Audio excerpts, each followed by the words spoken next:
Kayla Williams talks about how vital his connection with Rome Odunze will be for the future of the Chicago Bears. We also got some intel in regards to Ryan Poles and the future that him and Kevin Warren are looking at for the Chicago Bears head coaching search. And Keenan Allen kind of points towards maybe his future is not here with the Chicago Bears. We're going to get into all that plus a little bit of the mailbag right after this. You are now tuned in to Chicago Bears Central, your number one place for all Chicago Bears news and content.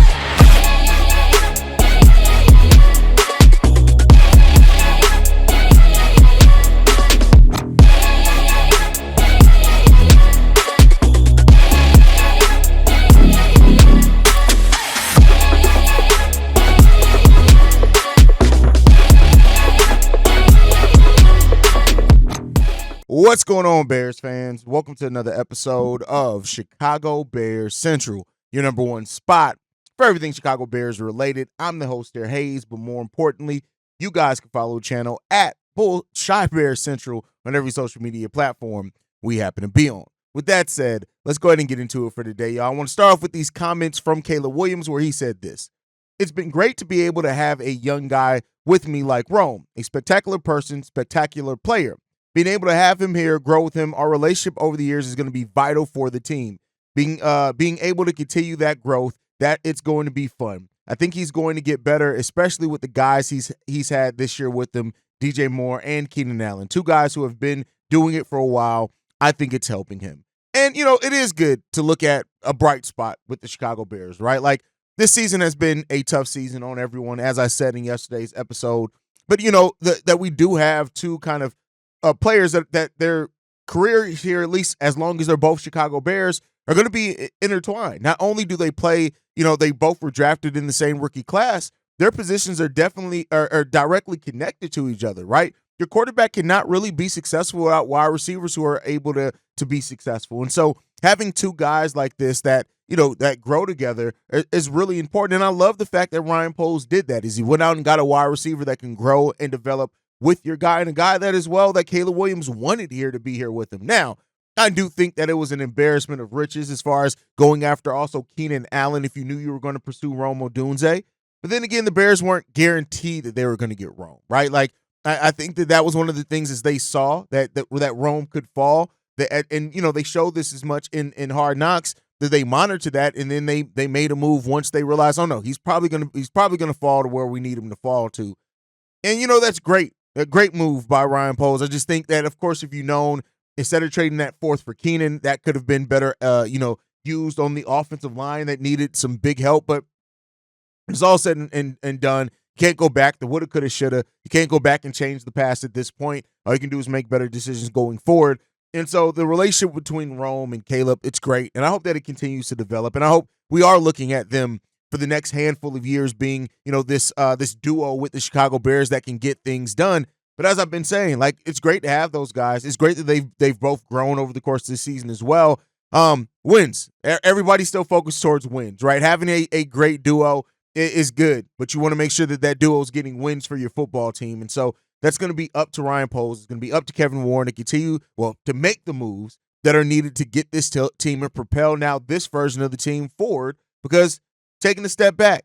You're taking a step back, right? When you look at the number of wins, last year we could say that they doubled and things like that. But this year, it's going to be a struggle of a finish for the Chicago Bears. A 4-win season that very well could turn into a 4-13 season. That's a very, very possible thing right now. And even if the Bears were to win out the next two games, they still finish with a record worse than last year. So, we talk about it being up to Kevin Warren, up to Ryan Poles. And, we did get some word from Tom Pellerissio as well in regards to them. He said this: team president Kevin Warren has a lot of connections around the league from his several decades in pro and college football. That's allowed them to get a jump start on the search process, gathering background as part of what is expected to be a thorough search led by Kevin Warren and GM Ryan Poles. Now, I know there are a segment of Bears fans that every time they hear Kevin Warren being involved, they like to make it, out that, oh, my God, he's overstepping. I even saw somebody said he wants all the glory. He wants it to be all about him. And I'm just like, I haven't got that vibe personally. But, hey, everybody's right to have their feelings. But it's good that, like, every franchise uses back channels to start a little bit of the legwork as far as their head coaching searches and desires. And that's not a surprise there, right? It should not be. Especially, with the talk and how it changes every single day, as we talked about one day, Ben Johnson's the favorite. The next day it's Mike Vrabel. Like everybody is, it is what it is. And that could be coming from,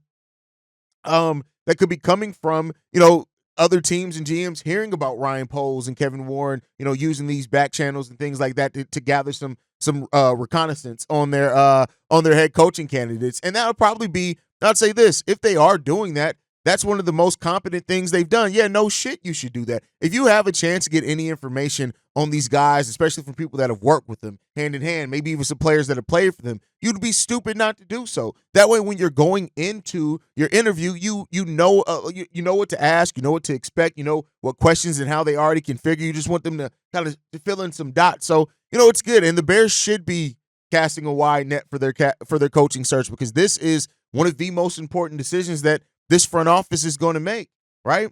Who's going to be that next head coach? We've seen it now. You can't blame it all on Matt Eberflus, right? Which hopefully puts a more of a shining light on this front office, realizing where they fell short at in their evaluation of some of the talent here on this team. But, you got to go out there and get the right guy, man. I just really hope that the Bears have learned from this, that they continue to just progress and develop some from as a front office. Like a front office can develop as well. They're learning jobs on the fly as well. Ryan Poles was a first-time GM. So, yes, he's made mistakes. He's made big mistakes. He's overvalued some players. He hasn't moved off players when he's had the opportunity to, when clearly he should, and a lot of people saw that he should be. There's a lot of those things going around in this. Make no mistake about it, right?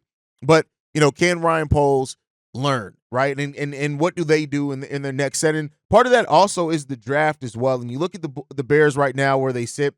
Their pick right now, I think it's fallen inside top 10 right now at number 9.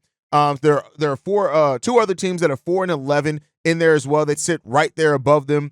So the Bears sit right now a place where their pick, their pick should be pretty good in the first round, right? So it seems like they can go as low as 11th, maybe. But it seems like right now the Bears are pretty well slated to have a top 10 pick in this draft. Now I know Darius, who did leave a voicemail, he wants the Bears to get a top 5 pick. I don't know if that's going to happen. But right now the Bears, it's sitting right in the top 10 at 9th overall. And the teams that are above them have similar records to them. And the team below them, right below them, are the Saints at 5 and 10. So, the Bears right now feel like a pretty good lock-in, especially with the opponents that we have. And, of course, not expected to win too many of these games, should have a top 10 pick.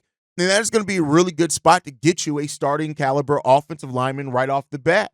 And, the Bears also, when you look at their other picks as well, their second-round pick selections right now sit at 41 and 40, right? Which is, it's in the middle of the, 10 picks into the middle to the second round, which is solid enough. It could get better. The Bears' own pick can continually get better depending on things. And the Panthers' pick right now sitting at 41. So, of course, we'll see where their pick ends up sitting overall as well. But things are shaping up for the Bears to have some really good assets in this draft when it comes to getting the guys. And, as we get closer to the end of the draft, we're getting closer and closer. We're going to start having our draft boards. I'm going to start having draft content both here and over on the Chicago Bears Central Substack. By the way, if you guys don't know, there's now a Substack for Chicago Bears Central where I'll be posting semi-daily articles. I won't commit to daily right now, but you will be getting written articles over there. So, now we got all bases covered. We got video on YouTube. We got audio on the podcast. We even got written content for you guys over on Substack as well. Just go to Bears Central on Substack. If you search that, we should come right up. I'll put the description in the link in the description as well. Go and support us over there. We're taking over for the 99s and the 2000s. But with that said, we got one last topic before the mailbag. Keenan Allen has made some comments in regards to that. Some outlets are taking that as Keenan Allen may realize that his time with the Chicago Bears is coming to an end. He says this: you got to prove it to all 32 teams. At the end of the day, that's what it's about. The last name on your back is really what matters. And, here's the thing. I know Keenan Allen's season has not quite been what, we expected when he came into this team, when we traded for him. But the Bears offense also overall hasn't really been an offense that we thought we were going to have after, those initial changes and bringing in Shane Waldron and having Caleb Williams here. We just didn't have the season offense, right? Our offense is terrible. We have one of the worst third down offenses in the game of football. So all those things are there, right? But Keenan Allen, 62 receptions, 697 yards, 7 touchdowns so far in the season. He's averaging 11 yards per reception as well. So yeah, he's having a decent season, right? And he very well could finish the season around 850, which would be one of the lower marks in his career. But at the end of the day, like it happened. Now the question is on would Keenan Allen come back? And I think that the Bears should only look to bring Keenan Allen back if he's willing to take a team-friendly deal. And honestly, if Keenan Allen is ready for his time to be up with the Bears, not taking a team-friendly deal for this fucking dysfunction, I can't blame him. And it's sad because when the Bears were 4-2, Keenan Allen talked about maybe coming back here, right? And I think now you see the dysfunction of this team up and close. I don't know, I don't know if that's something that speaks to that, the dysfunction of the team or not, if he ends up leaving. But Keenan Allen, I never really thought he was going to be here for the long haul either. I think once the Bears said that they weren't even going to really discuss an extension with him during the season and have to be an end-of-season thing, I thought the one path that would lead Keenan Allen to, the Bears to re-sign Keenan Allen is if this offense got off to rocking and rolling. We were a playoff team, and, they just said, hey, let's keep this as much together as possible. But with the offense in the state that it's been in, with as much change as coming in, I could completely see a world in which Keenan Allen is not here next season. But let me know what you guys think down below. Let's go ahead and get into these 3 voicemails we got today. This one's from Tyrese. What up, Cognac boys? This your man Tyrese, man. Southside. Anyway, let me just go and get straight to it. I've been, reading and listening and watching and all type of stuff when it comes down to us, hiring our next head coach. And I hear a lot of people saying they want this, they want that, this, that, and the third. But I'm just going to put my 2 cents in. I mean, I'm hearing people saying they would not like Ben Johnson as a head coach because he will be basically a first-time head coach, which, I always look at things from, from glass half full or whatever. But we got to also understand this, man. Every coach in the NFL was once a first-time head coach. I know we want our Bears to win right now and this and that and the third. But me personally, I feel like dude is smart as hell when it comes down to running an offense. And, even if you check his background, the type of degree that man had on some engineering type shit, on some stuff that I can't pronounce. I feel like dude is smart as hell. And the things that he was saying previously before he even goes to any team besides leaving the Detroit Lions, what he expect. I mean, because what he wants is to build his team that he's going to be head coach of the right way. Basically how Detroit have did it. We only a few puzzle pieces away from having exactly what he wants, which basically is building through the trenches on both sides of the ball. And I think if we gave him a shot, even though he'll be a first-time head coach, with these senior advisors that they probably going to end up having that's going to help him when it comes to calling timeouts and doing their due diligence and doing it the right way and having him as our first-time head coach and a first-time head coach, period. I believe that he could be it'll be like a 10-year Sean McVay type of deal. You dig what I'm saying? So I'm not out on Ben Johnson like some of the fans are. I mean, I'm not out on a whole lot of these coaches. We all just want the same thing is for them to get it right, but I do believe personally, that he'll be good for the Chicago Bears. But, me, I just want the best for my Bears. Win or lose, I believe orange and blue. Anyway, I love you guys, man. I know I ain't been talking and chatting and stuff like I wanted to all year. I just been a down year. And these Bears will fuck around and make you lose your family with your attitude that I be having every damn Sunday and Monday and Thursday, whatever night we play. So, Chicago up. Let's bet down. Go beat the Lions. Listen, I've been in the same boat as far as getting a first-time head coach, whether it's a veteran. Just get the right guy, right? And I understand both sides of it. I understand the people that want a veteran coach. I understand the people who don't like, first-time head coaches. And at the end of the day, I just want them to get the right guy, right? I may have my own thought process on who I would like to see as the Bears head coach. But at the end of the day, if the guy that you end up getting can win this team football games, that's all that matters. That's all that matters is winning games, right? And I respect the mindset that Ben Johnson has so much as far as like him having questions for the front office too, him wanting to know where their thought process is and where they went wrong at, him holding stuff accountable. The $15 million, that is a bit weird to me. I'm not going to lie to you. But, just Ben Johnson as a person, his football mind, his mindset in general, taking over and being somebody that wants to make sure any interview that he takes is with the intention of taking the job, which is really good, especially that we heard that he will interview with the Chicago Bears. It's expected that he will. So we'll see, man. I think ultimately the Bears got to do what's best for this team. And if Ben Johnson through the interview process is the guy that ends up being the best for this team, Bears fan, there are going to be some that are upset with it at first, right? But they're going to be, as long as you're winning, they're going to come along to it. That's what Bears fans do. That's what we do. We complain. It is what it is. We have our thought process and what we want to see do. But if it ends up working and it ends up, we end up winning football games, we're going to be all on the same page. So we'll see what the future holds there. Thank you for that voicemail, Tyrese. All right, let's get into the next one. This one's from Keys. Yo, CBC. Monday morning, man. It's Keys. Hope you guys are doing well and can enjoy this Christmas. But let's get to it, man. The game yesterday, Caleb did some impressive things. He was able to get the ball downfield to Keenan Allen and Rome Odunze with the deep ball, the one-on-one. Was able to get the ball to DJ Moore. Finally got Cole Kmet a pass, but I still feel like we aren't using our tight ends. But I think the biggest takeaway from the game yesterday was watching Ben Johnson cook up our defense. And he's been cooking up defenses all year. So it's one of those things where I looked at it as an audition. And he passed the test. And if we want to give him $15 million, it would be something that we could do right now. And then, of course, they handled the whole thing, him on the sideline, and showing him watching our offense and watching Caleb, because there's a potential where he could be our coach. And if I'm the Bears, I can't, and I'm Brian Poles, you can't mess this up. I think Ben Johnson recognizes what is missing from his team and what is needed. And if we don't go for the trenches this offseason, through the draft and through free agency, we're going to fail Caleb, and Caleb, when his contract is up, he'll leave. He did a lot of great things. I didn't like him taking not the first sack, but the second sack in the game, and he proved a lot. And he's still playing tough. Turnovers happen in the game, but the defense, man, they just look depleted. They look like they're ready for the season to be over. So when we go on this draft, I think one of the bigger things, too, aside from our trenches, with the offensive line and defensive line, we have to look at mainly two things in the draft, besides the trenches. I would say running back, because although I like Roshan Johnson and Swift, we need a real back, somebody that's going to carry the team, you know what I mean? And we need to look at a safety. So I would look at, if we could get him, Xavier Watts, and some draft boards, they got him going in the third round, but I think he might be a second round pick.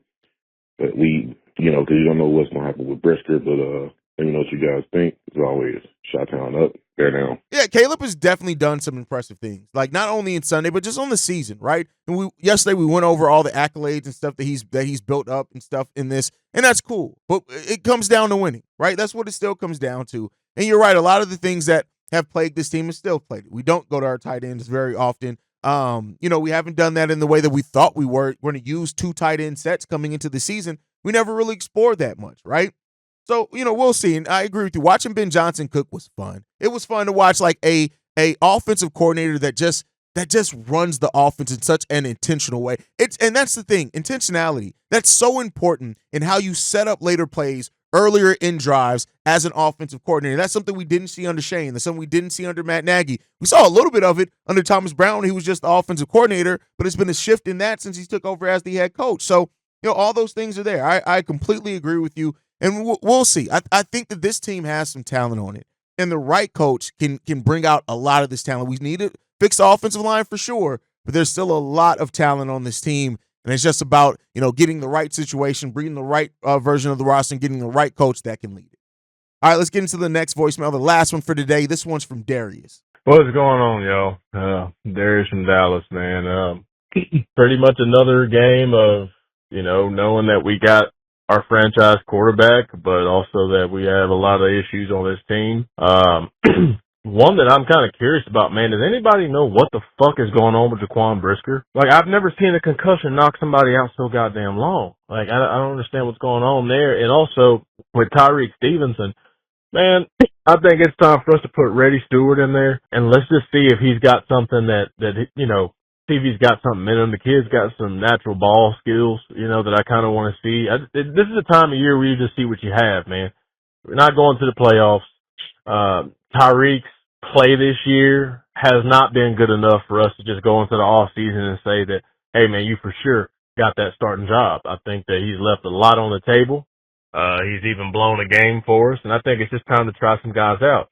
It's time to give Noah Sewell a shot behind Jack Sanborn. Man, let him go in there and get some first team reps, and let's see what happens. You know, who knows? We were forced to do it with Hicks back there at safety, and we quickly realized that his ass don't need to be back there. It's just time of the year to move some guys around, man. I'm not understanding why Doug Kramer is not getting more looks at the center position. I mean, has our center play from Shelton been Shelton? Has it been so stellar that we just know for sure no, man, get him out. Let's start putting some of these guys in here, man, that for one can ensure that we're going to keep losing and get that draft stock moved up as quick as we can. I'm trying to get to top 5, Lord, hopefully. And for two, man, you want to see what you have. You want to see what guys still have something in the tank, what guys are, you know, kind of in the background waiting for, you know, hungry for a little time. They did put the backup receiver in there yesterday at number 80. I think his last name's Johnson. And that's cool. But there's just a lot of guys that they did okay, but not good enough to secure their position. And Tyreek Stevenson is one of them. I think we can give a lot of people on the defensive line, some competition for their jobs. Seeing as how they just came out of nowhere and started playing terrible in the last 6-7 weeks. So, there's a lot left on the bone, that wasn't picked, and we need to get down to the nitty gritty. Left tackle obviously needs to be looked at, but, we'll see, man. It's going to be a long off season, but let's buckle up. Texas up, bear down. Yeah, so Jaquan was placed on IR. I think this is the first week he's eligible to come back. I believe. I could be a week off on that. Maybe it was last week. But that, I mean, listen, and that's why I say the Bears got to address safety depth in some type of way in the draft. I would like to see them do that. Not only does Kevin Byard only have 1 year left on his deal after this season, but Jaquan Brisker and the injury, the repeated injury things, especially with the concussion, you got to make sure that you're ready to weather that storm. And it's almost at the point now where you got to bet on him missing some time and then just be prepared for it when he does, right? As far as Tyreek losing his starting spot, I think there's a lot of this Bears team overall, right, that is going to have to compete, especially under a new head coach. And if it's a new defensive coordinator, they're going to come in and they're going to want the best of the best, right? Meaning that if you can bring it the best, then you get the position. And so I hope that a coach breeds that type of environment as well. And we go into training camp with that because, yeah, there are a lot of players that can earn starting roles or lose starting roles this season. And I agree with you. Tyreek, at this point, he doesn't get to inherit one, right? He doesn't get to just come into next season as the de facto starter because he's been that. I think Terrell Smith is there and ready to take it, right? So we'll see what happens there. As far as Noah Sewell, I think you still got to earn it in practice. And I don't know if I can't say that he hasn't, but I do know he suffered some major injury things when he's been out there in a few snaps. Not like he stood out, but you know, at this point, like you said, get a look at other players. So we'll see what happens about the position battles going into the offseason. I don't know with 2 games left, you're going to see much change at this point with the roster as far as starting positions outside of injuries and things. But hey, at this point, why not try some shit, as you said? But that's my time for today, guys. Happy holidays to everybody, man. Make sure you guys are following the show at Shy Bear Central. You can send us any feedback, questions, comments, concerns. ChicagoBearsCentral@gmail.com. And then lastly, if you want to leave a text message and our voicemail for the mailbag, the number to do so, 773-242-9336. We are the #1 spot for everything Chicago Bears related. That's thanks to you lovely and beautiful people. And like I like to end every episode on, Chi-Town up, but bear down. Love you guys. Peace, y'all. This has been a presentation of the Break Media.